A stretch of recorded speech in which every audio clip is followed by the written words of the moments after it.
Ini kenapa F yang paling dominan, kenapa F yang paling aktif? Karena F itu paling besar kemampuan menariknya. Dalam deret logam ini, kenapa kok Li itu paling kiri dalam deret keaktifan? Karena Li adalah atom yang paling suka melepaskan elektron.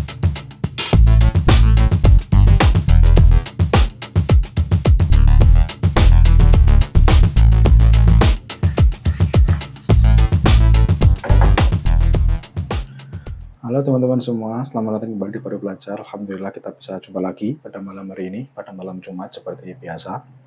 Pada maghrib kita akan membicarakan buku kimia dasar karya Bapak Remoncang. Malam hari ini kita akan melanjutkan setelah kemarin kita berbicara tentang deret keaktifan, yang mana itu logam ya, yang ada ternyata ada hubungannya dengan deret volta yang kalau kita belajar elektrokimia. Nah, setelah dari situ ternyata fenomena itu, deret-deret logam itu juga terjadi tidak hanya di logam, tapi juga ada di halogen. Sehingga malam hari ini kita akan berbicara tentang judulnya itu reaksi penggantian halogen. Nah, saya tulis dulu ya. Reaksi penggantian halogen. Nah, tapi sebelum mulai lebih jauh tentang reaksi penggantian halogen, kita akan berdoa terlebih dahulu seperti biasa. Kita kirimkan yang pertama kepada kedua orang tua kita, yang kedua kepada guru-guru kita, dan yang ketiga kepada mu'alif kitab kimia dasar Bapak Remoncang. Kepada semua telah disebutkan Al-Fatihah.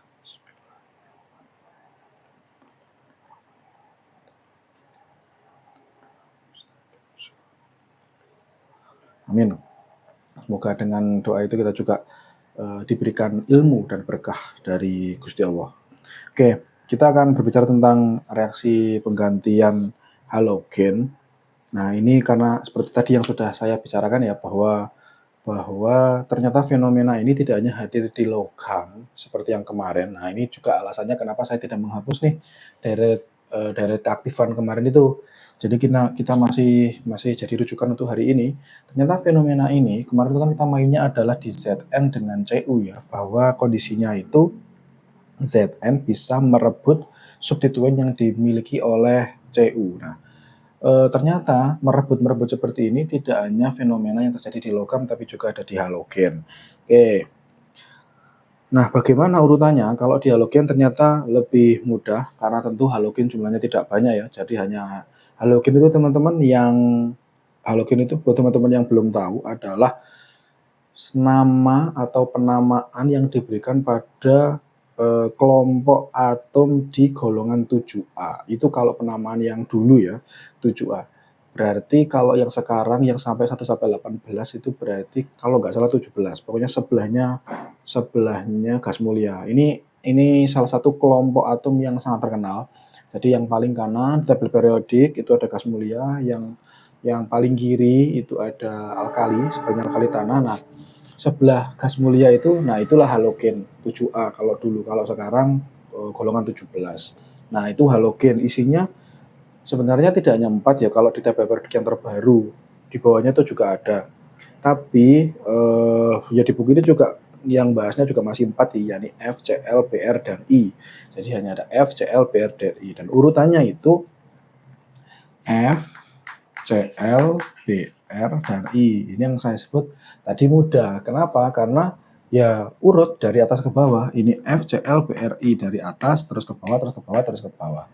Nah, ini kan tidak sama dengan yang kemarin. Misalnya di sini ada K, terus di sini ada Na, terus ada Li. Nah, ini kalau urutan dari atas ke bawah, kalau yang logam ini kan kalau dari atas Li, lalu Na, lalu K, lo kan gak urut.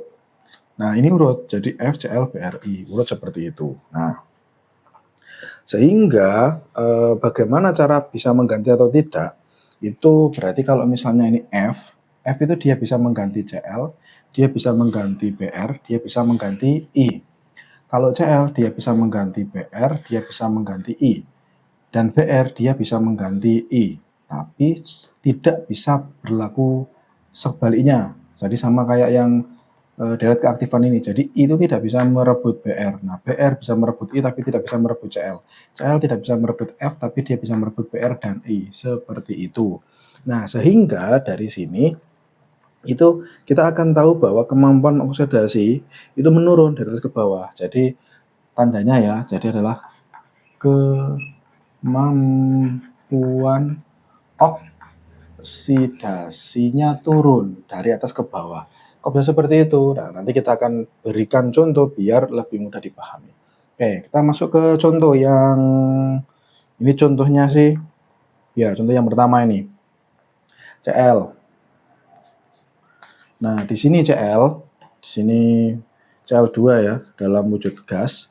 Nah, CL itu bisa merebut BR, dia bisa merebut I. Sehingga contohnya di sini dia akan berinteraksi dengan KBr, 2 KBr. Nah, ini ada CL, dia ada BR. Dia ada CL, dia ada BR. Jadi, karena BR di sebelah kanannya CL, dia bisa direbut.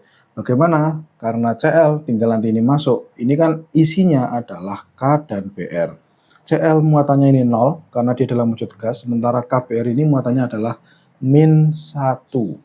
Nah, lalu karena dia itu direbut, nah ini isinya adalah K dan BR, sehingga K-nya yang semula berikatan dengan BR dia akan ganti berikatan dengan CL sehingga jadi 2KCl. Ini sudah dalam wujud, kalau ini aqueous ya. Jadi ini sudah dalam wujud aqueous. Nah, ini jadi -1 di sini, -1. Nah, ini ditambah BR-nya, keluar jadi BR2. Nah, ini gas. Di sini 0. Nah, jadi kita lihat bahwa CL sementara ini BR. Nah, coba kita lihat di sini. Siapa yang terjadi oksidasi dan siapa yang terjadi reduksi. BR dari -1 menuju 0 berarti dia oksidasi. Jadi dia dari bawah ke atas itu teroksidasi, dari -1 ke 0 itu teroksidasi. Sementara CL-nya ini terreduksi. Nah, karena terreduksi dia adalah karena dia terreduksi dari dia itu mengoksidasi.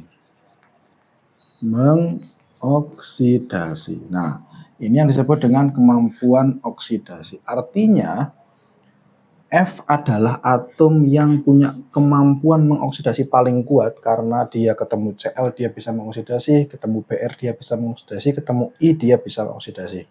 Sementara kalau semakin ke bawah I itu kemampuan oksidasinya paling rendah, kemampuan mengoksidasi alkohol yang lainnya adalah paling rendah karena dia tidak bisa mengoksidasi Br, dia tidak bisa mengoksidasi Cl, dan dia tidak bisa mengoksidasi F, seperti itu. Jadi ini contoh untuk menjelaskan tentang kesimpulan kenapa kemampuan oksidasi halogen itu semakin ke bawah, dia semakin turun. Contoh selanjutnya, ini kita pakai Cl lagi, dalam ini biloxnya 0. Nah, kalau ini sudah ketemu Br, sekarang kita pakai yang I, 2NaI. Nah, di sini dia muatannya minus. Karena Cl sebelah kirinya I, berarti dia bisa merebut I, sehingga hasilnya adalah 2NaCl. Nah, di sini Cl muatannya adalah -1 dan sisanya adalah I2. I2 dan muatannya adalah 0. I dari minus menuju ke 0 berarti dia adalah oks. Sementara Cl dari 0 menuju ke -1 dia adalah reduksi, seperti itu. Dan sekali lagi ini tidak berlaku kebalikannya. Nah, lalu mari kita coba tuliskan dalam bentuk persamaan ionik seperti yang dulu pernah kita bicarakan ya tentang persamaan ionik. Persamaan ionik adalah persamaan yang hanya melibatkan ion-ion yang terlibat utama, jadi tanpa ion penyeimbangnya. Jadi kalau misalnya kita kasih contoh satu aja yang bawah ini. Ini Cl. Nulisnya itu berarti Cl2. Ini 0. Nah, ini ion penyeimbangnya kan Na. Yang ditulis itu hanya cukup 2I-. Nah, ini muatan ya. Taruh agak ke atas lah. Muatannya 0. Ini muatannya 1-. Jadi itu. Lalu dia akan nah Na ini ion penyeimbang. Ini kita hapus, sehingga hasilnya adalah 2Cl- dengan muatan 1- ditambah dengan I2 dengan muatan 0. Nah, ini adalah persamaan ionik. Nah, seperti itu. Oke. Nah, tentu kita bisa bertanya, dan tentu kita sangat layak untuk bertanya, kenapa trennya adalah F, Cl, Br, dan I. Dan ada beberapa usulan jawaban. Saya bilang usulan karena ini ya hasil angan-angan saya sendiri. Yang pertama adalah karena ukuran. Dari atas ke bawah, F itu lebih kecil daripada Cl, daripada B, daripada I. Lah, apa hubungannya ukuran dengan kemampuan? Ukuran semakin kecil itu menyebabkan proton semakin dekat dengan kulit terluar. Karena proton yang muatannya positif itu dekat dengan kulit terluar, sehingga dia itu bisa menginduksi atau mengambil elektron di luaran sana, sehingga dia bisa ditarik karena ukurannya kecil. Yang kedua adalah kemampuan dan nilai elektronegativitas. F itu memang mempunyai nilai elektronegativitas paling besar. Elektronegativitas adalah kemampuan menarik elektron lain. Karena dia punya kemampuan menarik elektron lain, sehingga dia bisa mengambil sesuatu lebih mudah. Jadi F itu bisa mengambil lebih mudah. Dia bisa melakukan oksidasi lebih baik karena dia punya kemampuan untuk menarik. Dia bisa mengoksidasi orang-orang lain. Dan yang ketiga adalah kemampuan dalam menarik elektron. Dan ini adalah implikasi dari tingginya nilai oksidasi. Nah, tentu setelah tahu begitu, ya kita tentu bisa mengoreksi ya, itu benar atau tidak. Setelah tahu begitu, kita kan coba komparasi dengan apa yang terjadi di minggu lalu. Minggu lalu kita itu kan dengan logam ini, kita mainnya adalah di Zn dan Cu. Saya akan coba tuliskan persamaan ioniknya dari yang Zn dengan Cu yang kemarin. Jadi awalnya itu kan Zn solid. Nah, karena dia solid, pasti dia muatannya 0 dulu. Lalu Cu-nya kemarin itu dengan dalam bentuk CuSO4, sehingga Cu ini 2+, kan seperti ini. Nah, lalu dia akan berubah. Zn yang semula itu diam, dia dalam bentuk solid, biloxnya 0, Cu-nya dalam CuSO4 2+. Nah, SO4-nya diambil oleh si Zn. Nah, akhirnya dia akan berubah menjadi Zn2+ dalam wujud kemarin itu ZnSO4, dan sisanya adalah Cu dalam wujud solid dan biloxnya adalah 0. Nah, ketika menulis ini dan ketika selesai kemarin baru belajar minggu lalu, saya tuh jadi ingat kayaknya ini reaksi yang biasa saya lihat waktu belajar elektrokimia. Zn sama Cu itu adalah dua paduan logam yang saya kira kalau teman-teman browsing saja elektrokimia di internet, yang saya amat yakin yang muncul pertama adalah kombinasi logam Zn dan Cu yang digabungkan menjadi elektroda. Karena gambarnya itu begini. Nah, ini ada cawan pertama. Kita masukkan elektroda. Nah, ini adalah elektroda Zn. Lalu kita gabungkan, dan di sini ada voltmeter ya, alat ukurnya. Nah, ini ada cawan kedua. Ada cawan kedua. Nah, ini Cu, yang ini tuh Cu. Nah, di sini kita hubungkan dengan jembatan garam, yang di sini kita kasih ZnSO4, atau nanti dia akan bisa berubah menjadi Zn2+. Di sini kita kasih CuSO4, dia juga bisa berubah menjadi Cu2+. Yang terjadi itu apa? Ada elektron yang bergerak. Ketika sistem ini sudah ditata seperti ini, otomatis akan ada elektron yang bergerak. Akan ada dua elektron yang bergerak. Akibatnya apa? Permukaan dari elektron Zn ini dia akan masuk ke sini dan membentuk Zn2+, seperti ini. Jadi kan ada Zn. Nah, ini sama kan? Dari Zn logam dia akan berubah menjadi Zn2+. Sementara yang Cu ini akan terjadi karena elektronnya akan bergerak. Nah, ini kan tentu perlu ada yang menerima toh.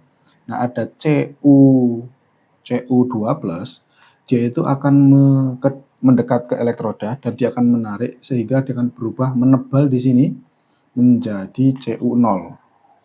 Seperti itu. Nah, saya juga, ini adalah sebuah reaksi yang sangat umum ternyata. Reaksi yang amat sangat sering terjadi. Ternyata reaksi kemarin ya reaksi yang biasa digunakan untuk elektrokimia ini. Pertanyaannya adalah, ini itu Zn yang memang dia inisiatif melepas elektron, atau CU sih yang menarik sebenarnya? Kan ini juga salah satu pertanyaan minggu lalu ya, yang saya juga masih ngawang apa itu jawabannya. Ini kan bisa dua-duanya. Ini ZN yang memang diinisiatif melepaskan elektronnya, sehingga dia masuk ke cawan yang kedua.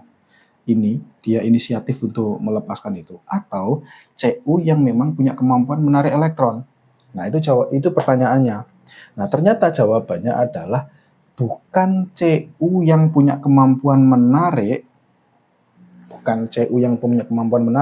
tapi ZN yang lebih suka melepaskan elektron. Karena dalam diskursus logam ya, mulai logam alkali sampai logam transisi itu, logam itu punya kecenderungan untuk melepaskan elektron. Senyawa kimia yang punya kecenderungan membentuk kation atau membentuk ion dengan kode positif itu, dia adalah golongan-golongan atom yang punya kecenderungan untuk melepaskan elektron. Sehingga kalau ada Zn sama Cu, sebenarnya dua-duanya itu lebih suka untuk melepaskan elektron. Karena Cu juga dia akan membentuk Cu2+, Zn juga membentuk Zn2+. Tapi kenapa kok reaksinya itu, elektronnya itu bergerak dari Zn ke Cu? Karena Zn lebih suka melepaskan, sehingga ya meskipun Cu itu suka melepaskan juga, tapi dia tidak lebih suka daripada Zn, sehingga Zn yang melepaskan elektron dan diterima oleh Cu. Ternyata dalam logam yang terjadi adalah Zn yang lebih memberikan. Ini berbalik atau berbeda dari halogen tadi. Nah, halogen tadi ini itu bukan lantas kalau ini ada F, dia itu bisa menarik dari Cl, Br, atau I. Itu bukan lantas si Cl yang suka memberikan, atau Br suka memberikan, atau I suka memberikan. Semua halogen ini naturalnya adalah suka menarik. Tapi siapa yang lebih punya kemampuan menarik itu yang paling dominan. Sehingga dalam sini, kenapa F yang paling dominan, kenapa F yang paling aktif? Karena F itu paling besar kemampuan menariknya. Dalam deret logam ini, kenapa kok Li itu paling kiri dalam deret keaktifan? Karena Li adalah atom yang paling suka melepaskan elektron. Nah, itu bedanya. Sehingga dalam diskursus halogen, yang paling aktif F, karena F lebih tinggi kemampuan menariknya. Dan ini natural untuk sesuatu yang biasanya bermuatan negatif, anion seperti halogen ini. Dan Li, kenapa dia paling aktif? Karena Li adalah atom yang punya kemampuan paling besar dalam melepaskan elektron, sehingga dia paling kiri dan paling aktif. Seperti itu. Itu adalah penjelasan kita tentang reaksi penggantian halogen. Belajar tentang reaksi penggantian halogen. Oke, sudah teman-teman ya. Untuk hari ini kita cukupkan. Kita sudah mempelajari dua reaksi penggantian. Yang pertama untuk logam dan sekarang untuk halogen, yang ternyata kedua-duanya itu punya konsep yang berbeda. Kalau logam itu dia punya kecenderungan untuk melepaskan, sementara halogen itu punya kecenderungan untuk menarik. Pertanyaan selanjutnya adalah kalau teman-teman bertanya, loh kenapa kok logam itu suka atau naturalnya itu melepaskan, sementara halogen itu naturalnya adalah menarik? Jawaban yang sangat saya suka adalah karena setiap spesies kimia selalu mencari kondisi paling stabil. Artinya, kenapa kok Li itu dia itu suka melepaskan? Karena dia Li itu lebih stabil dalam bentuk Li+. Dan Cl itu atau F itu atau Br atau I, kenapa kok dia bermuatan negatif? Karena dia itu paling stabil dalam wujud negatif. F min, Cl min, Br min, dan I min. Kalau ada pertanyaan lanjutan, loh kenapa kok begitu? Nah, itu kita bisa bicarakan berarti di pertemuan-pertemuan selanjutnya. Tapi ketika pertanyaan itu memang muncul di diri teman-teman semua, nah ini berarti pertanda baik karena curiosity kita tetap dijaga. Oke, cukup teman-teman semua, terima kasih untuk hari ini. Semoga ada manfaatnya, semoga ada berkah juga untuk saya, untuk teman-teman semua yang sudah ikut ngaji sampai akhir ini. Terima kasih. Kita cukupkan, tetap dengan prinsip di diri kita jangan istiqomah, tetap belajar meskipun sebentar. Terima kasih, saya kira. Assalamualaikum warahmatullahi wabarakatuh.